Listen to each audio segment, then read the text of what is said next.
Ladies and gentlemen, I am very honored to be joined by one of the stars of the new film, The Forgiven, which had its premiere at the Toronto International Film Festival just a few days ago. I am joined by Mourad Zaoui. Mourad, how are you today? I am doing great. Thank you so much. I'm just excited and happy to be here after like a night of rain and thunderstorms. It's beautiful and sunny and clean in Toronto. So yeah, I'm just blessed and excited and happy and honored to be here. Excellent, excellent. Now, is this your first time attending the Toronto International Film Festival? This is my first time in Canada. What? Yes, sir. What? I mean, I know you're Canadian, you were born and raised here, so it's normal for you. So Yeah, for a kid like me who was born in Morocco and yeah. just going on a holiday to Canada, it's a big achievement. And being here as an actor in a big movie and the Toronto Film Festival is just it's like you telling your parents, "I want to be an alien and I want to live in Jupiter." Okay, It's the same. It's the same thing. okay, It's okay. yeah. I'm living this amazing dream, and I have no words for it. Yeah, it's just Yeah. exciting, beautiful, and yeah. Well, I'm glad that you finally made it to our wonderful country. And listen, hey, if this interview goes well, maybe I have a place to stay in Morocco. We'll see. You got Uh, it. You got it. Or in LA because I've been living in LA for the past 5 years. Excellent, excellent. Well, I'm sure you still have connections in Morocco, so I that's where I was do. going with I that. do. That's where I was going with that.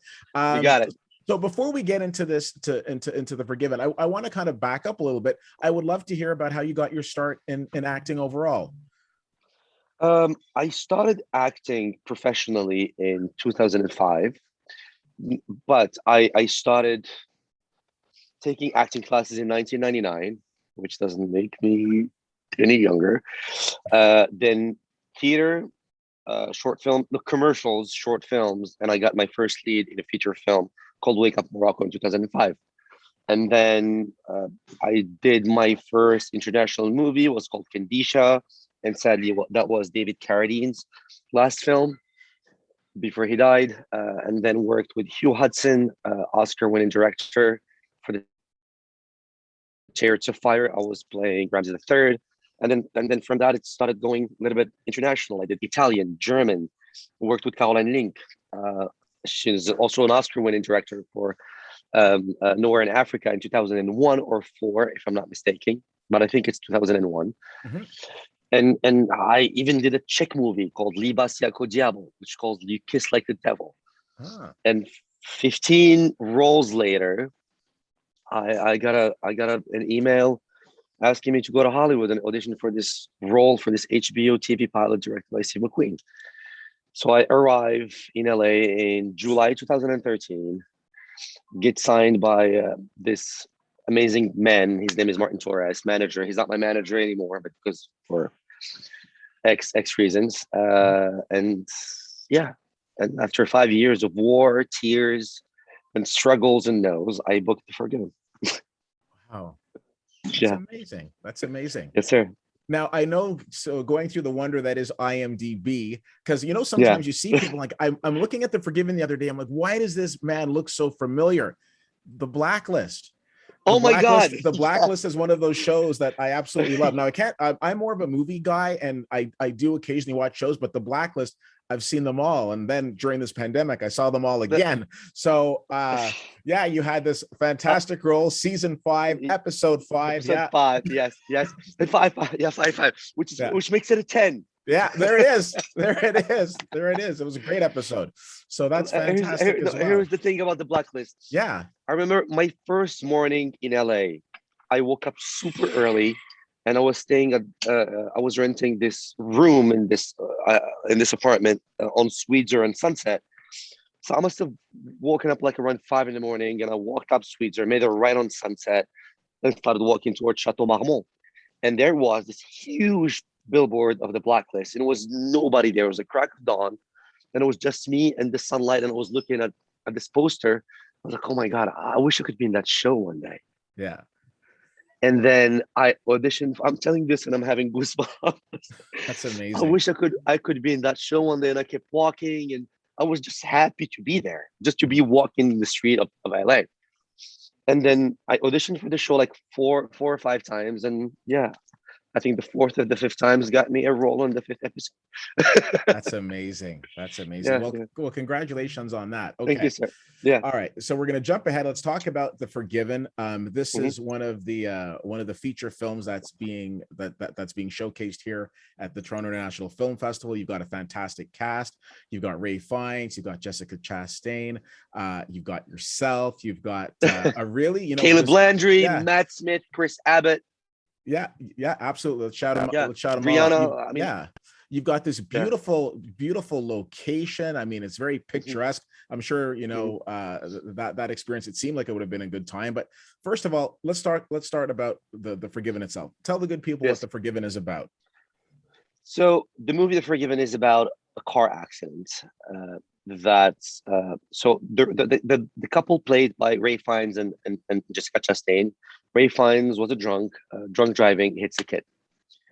But it's not only about an accident, because an accident is going to have like repercussions and reverberations over the whole region, on the locals, on the foreigners. And I don't want to say too much. I don't want to spoil Mhm. the movie, because there is also a journey of finding uh, uh, forgiveness, Mhm. of understanding the other. And and I'm not gonna say more, because it'll let the audience find out for itself. It's a beautiful story. It's a beautiful journey. It's a Mhm. magical. The location was magical. The cast is amazing, and yeah, and Yeah, I'm sure people will enjoy it. I have no doubt. Now let's talk about your character, okay? Mhm. Because I found that your character was kind of like the consciousness of the film. There was something about the way that you played that role that I found it was very subtle, but it was very Uh-huh. distinguished. Okay. It was very the role that you played was very discreet, we can say. Yeah, yeah. But there's The- something about your role that I kind of felt like at times your role, if I can, I feel like it spoke for the audience. Like there yes. were the certain things that your character said that me in the audience as I'm watching, so I'm like, I feel that way too. S- So so when I first read the script, I was like, okay, there is way more to this guy that I'm seeing, and I can't, because so English is only my fourth language. So for me, when I read something in English, Sorry, show off. Only your fourth? Come on. yes, yes. Well, after Arabic, French, Berber, and English, yeah, Okay. yeah. So I called a friend of mine. He's a wonderful screenwriter and director, and I was like, okay, I know that there is more to this guy, and I can't find it. Can you help me? And this gentleman's name is Patrick Victor Monroe. He's also a director. Directed his first short film with Benedict Cumberbatch, and I'm also doing a movie with him soon called Wither. And and here's what he told me. He told me that Hamid was the audience's anchor, that he was the moral compass of the piece, Okay.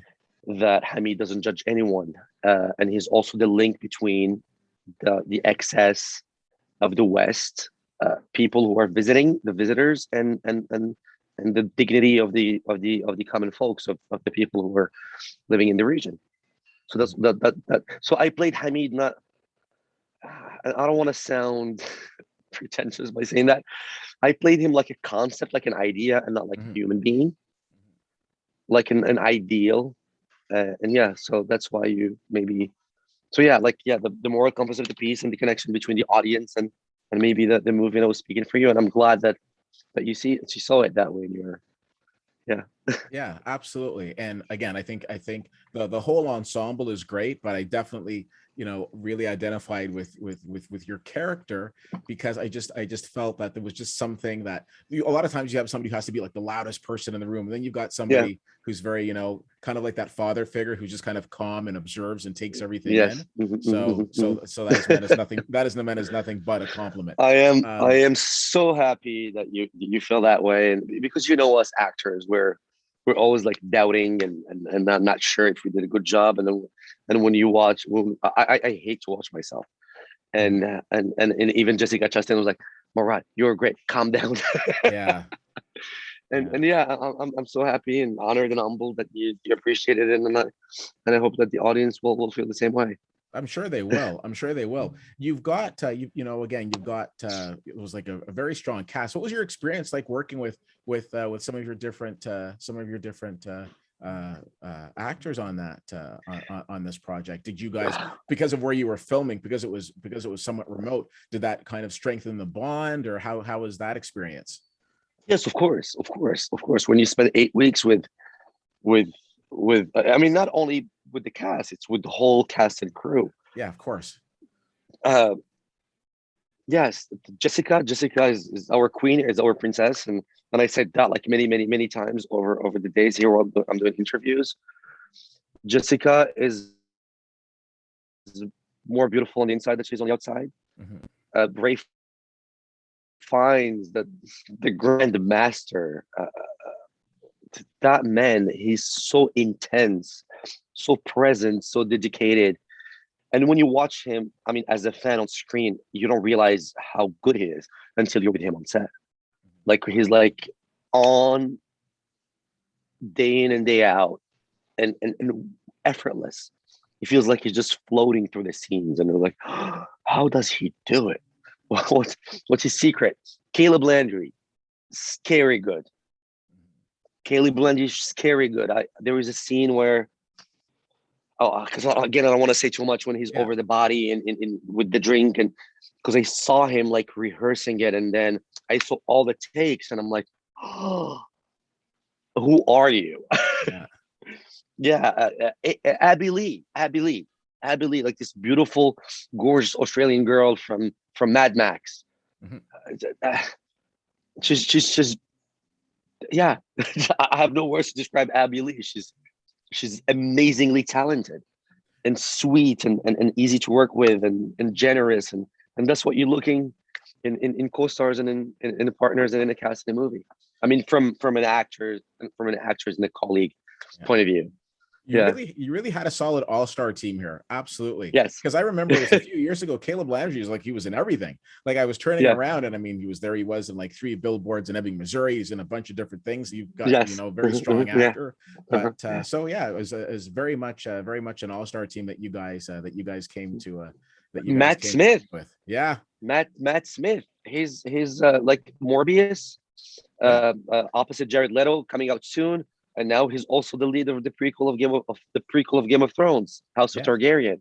Yeah. I mean, I don't know what I did in the past to deserve this, but I'm telling you this, and I'm having goosebumps again. Five. They saw episode 5, season 5 of the Blacklist, and they knew that you needed to be in this. You. They knew you needed to be in this. Absolutely. No, now, I don't think that. Yes, I don't think that they even aware that I was in the Blacklist. Just auditioned for it, and I totally forgot about it. I think because usually when you audition like a week later, you either hear something, and if you don't hear anything, you're out. Mm-hmm. And I think like 3 or 4 months later, it was Christmas actually. Okay. It was Christmas. I was in Punta de Mita in Mexico on a surf trip, and I was about to go surfing that morning. Okay. And I get a text, you got the thing, and I just sat down, grabbed my head, and I didn't know how to react, or move, or yeah. And I was just like frozen for like a couple hours. I didn't say a word. I was just sitting on the floor and just like with my mouth open and my eyes just gazing into like the sunset. Well, first of all, I love that you still have those feelings because you've done a lot of projects. Yeah. But I think you should get used to that, because I think when people see you in this, your phone's gonna continue to ring. So get goosebump feeling. I can't wait, and I'm hoping to never lose this thing, this kid-like feeling in front of opening a new box of toys. Yeah, absolutely. Now, question in regards to this film, because I know a lot of times movies come to festivals, some already have distribution and it's just a matter of promoting the film. Some are looking for distribution. Where do we stand with The Forgiven? Has that been picked up? I know that CAA are taking care of it on that regards. Okay. But I think if it's CAA is taking care of it, I think we're going to be in good hands. Yeah. And I think it's coming out next spring. Wonderful. Yes, So sir. give the people something to be excited for. Yes, Okay, yes. excellent. I can't wait. I can't wait. You and me both. Well, listen, I want to take you through something now that I like to call rapid fire. This is something that I do with all of my wonderful guests like yourself. Okay. Just some rapid fire questions. Let's Now, do it. have I told you about any of these questions before we started? No. You didn't even know we were going to do this, so this is going to be No, fun. sir. Okay. My No, first sir. question is always, what is your favorite movie of all time? And before you answer, a couple of things. You can't name something that you're in. And also, I understand naming your number one movie might be tough. So if you want to name 2 or 3, that's okay. But your favorite movie of all time.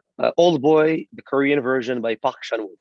Okay. Solid choice. And I love that you made the distinguish with the Korean version, because that is by far the more popular version, with all due respect to Spike Lee. Okay. Yes. So at this past Toronto International Film Festival, we've got your co-star Matt Smith. I've seen him in at least 2 movies, yours and Last Night in Soho. Jessica Chastain in 2 movies, yours as well as The Eyes of Tammy Faye. I only see you in 1 movie. What's going on? You seem like a bit of a slacker. How come you're not in 2? What's going on? Yeah, you're right. I was lazy. It was COVID. I got depressed, and yeah. All right. Well, if you wouldn't mind stepping up your game for next year, that would be great. Okay. You got it. So next year I'll right. come with 3. Absolutely. Well, okay. Well, hold on. I had a movie in Venice and then 1 movie in a tip. So okay. Well, that, you know what? Sorry, slate clean. So if you're just cool. like at every single festival doing the same movie, that's one thing, but you're mixing it up. So exactly. So yes. Respect. So respect. I noticed that for a period in your career, you were taking on there was a biblical series that you seemed to be a part of, like the story of John, the story of Matt. So by this time, do you think that you've got the Holy Bible memorized with all of these? Because there's probably about half a dozen projects that related around the Bible for you. Yes, sir. So especially the book of John. Okay. and because I was playing the Apostle John in the biblical series. Yes, the Bible is, I mean, actually all religions, I had to go all the way back to the first monotheism in history, which was the religion in the cult of Amun-Ra. That was the idea of a woman, Nefertiti, which is a TV show that I'm attached to, and hopefully we're going to be seeing on screen soon. Okay. Well, you know, thinking about this out loud, you've got your co-star Jessica Chastain, of course, in The Eyes of Tammy Faye, playing Tammy Faye Baker. You think there could have been some sort of crossover by getting John to be in there? I don't know. Just again, brainstorming. There are no bad ideas. We're just brainstorming. Exactly. Yes, sir. You've worked with some phenomenal people. Do you have like a director or an actor? And of course, when I say actor, actress, actor, I just say actor that you would love to collaborate with that you haven't had the chance to as yet? Oh my God, I would love to work with David Fincher. Okay. I haven't worked with him yet. Okay. That would be a dream. But that's the actor in me who wants to work with David Fincher, but the fan in me wants to work with Peter Jackson. Okay, fair. It's just yeah. I think being on either one of those sets would be yes would be absolutely incredible. Because I can't wait to try those like 50, 70 take scenes that David Fincher is famous for. Yeah. So it's the actor of me, and I would like to test my limits and see how far I can go. And I would love to be in one of Peter Jackson's universes. It's just, I watch once a year. I watch the director's cut of the Lord of the Ring.